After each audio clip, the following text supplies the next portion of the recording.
First things first, in case you are not aware, in strike missions you fight powered up story bosses, so naturally there will be spoilers.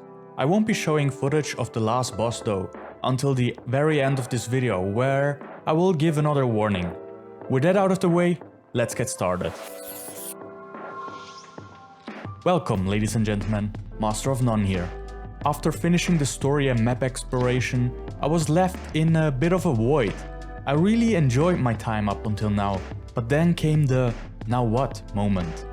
The maps are still pretty empty, so most unorganized group events are still failing left and right, and I wasn't really interested in doing a 2-hour-long meta to just have it fail at the end. The community seems to have quite a split opinions on that one, but that's not the topic of this video. In my mind, I was left with either going back to achievement hunting or actually giving the new strikes a shot. Now, I'm not the biggest fan of the Icebrute Saga strikes. Like, they are not bad per se, but I find them quite boring. Especially the 3 easy ones, you basically just stand in front of the boss, whack it for only a minute and you're done. Even Bone Skinner, which is considered the hardest, you take a step to the left every 10 seconds and skip all the mechanics.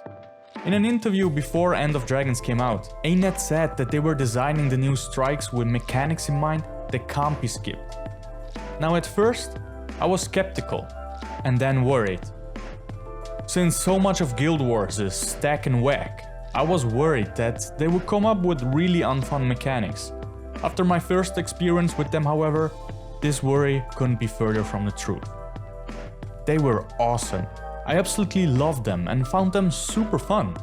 We'll talk about what made them so fun to me and about the difficulty in a bit, but let me tell you first how I experienced them, since I think that's quite important for this discussion. I joined a random group with total strangers, labeled First Time, All Welcome. I didn't go in there with a guild, seasoned raiders or a hard set comp.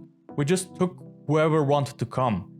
I ended up playing Electrigate and we might have even had 3 healers at some point, but the point is, we weren't very strict about it. And the nature of PUGs is that your experience might have been really different to mine, so let me know how it went for you in the comments below. My next time in there might turn out very differently as well.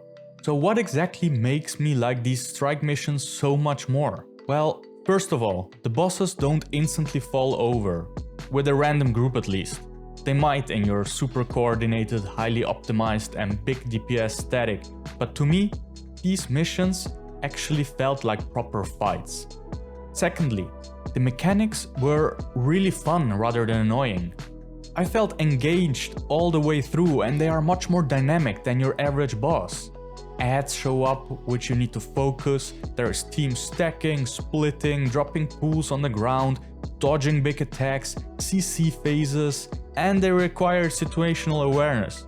Just all the things in one fight. What makes it even better and helped feeling like you were actually progressing with the boss is that the fights are split into quite a few phases. So even if you wipe, the progress feels tangible since you now got that first part down and won't fail it again. Another thing I loved was that mechanics themselves were very self-explanatory and telegraphed. Usually when I died, I knew why and it was obvious what had happened. This helps a lot to keep frustration to a minimum and kill the boss in just a few tries, even with inexperienced people. What makes them strikes is the difficulty. Despite all these mechanics, it doesn't feel very punishing. You can mess up quite a few times and it will hurt, but most of the time you can still recover. This just makes the learning experience a lot smoother because you can continue playing and the next time it happens, you'll hopefully be ready for it. It's exactly the type of difficulty that I think is a good learning experience for non-raiders and can actually be used as a stepping stone. I also like that for most of the mechanics, everyone had to participate. It's not like 2 or 3 people have a job to do while the rest stand on tag to whack the boss. Instead, a lot of the mechanics target random players and everyone will have to deal with them sooner or later. Just like I hope that you guys will deal with that like button. It has helped the channel immensely the past few videos. So there are 4 new strike missions in End of Dragons, and I did all of them back to back. This took me about 3 hours. The first 3 missions we beat within an hour, and it took us 2 to 3 tries per boss, while the last one was where we spent the other 2 hours in. I have to applaud ANET for the difficulty curve. From boss 1 to 3, it felt like a nice gradual difficulty increase. The first boss really only has one dangerous attack, which is a giant laser beam. This took us by surprise the first time and wiped the whole group. Mainly because in this phase it looks like not standing in a bright orange is what's important. But this is really not the case. The laser will wipe you when it goes off, while standing in the orange at that moment will only down you. So as long as not everyone gets caught outside, you should be able to recover. Second boss, you have to learn to stay away from hallucinations and don't be near the boss when he starts sucking everyone in. There is more to them obviously, like specific ads that need to be CC'd or kited, but those were usually quite obvious and the timer on these mechanics were quite lenient. It never actually wiped us being slow. The third one is where it starts getting more complicated, because each of the phases of that fight play out quite differently. The group will have to learn the dodge timings of the boss's Dragon Slash attack. People need to make sure they stay out of the group when they are targeted with a specific mechanic, and you'll have to come up with a tactic on how to deal with the different ads. What makes the content more casual oriented is definitely not the number of mechanics.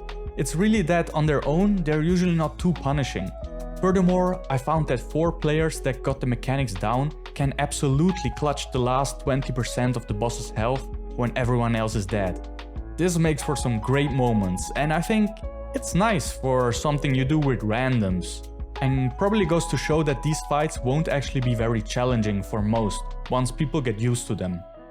Personally, I really hope the older strikes will be reworked further down the line and brought up to par to these new ones.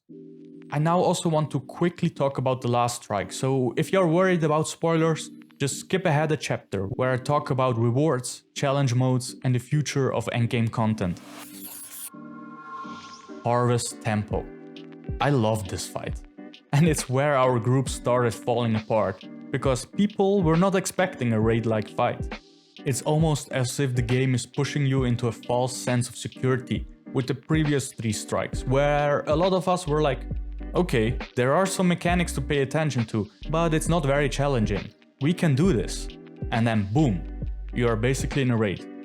However, the main reason why this strike took us nearly 2 hours is that after every wipe, 1 or 2 people left, and we had to look for someone else, explain the mechanics again, and basically start over.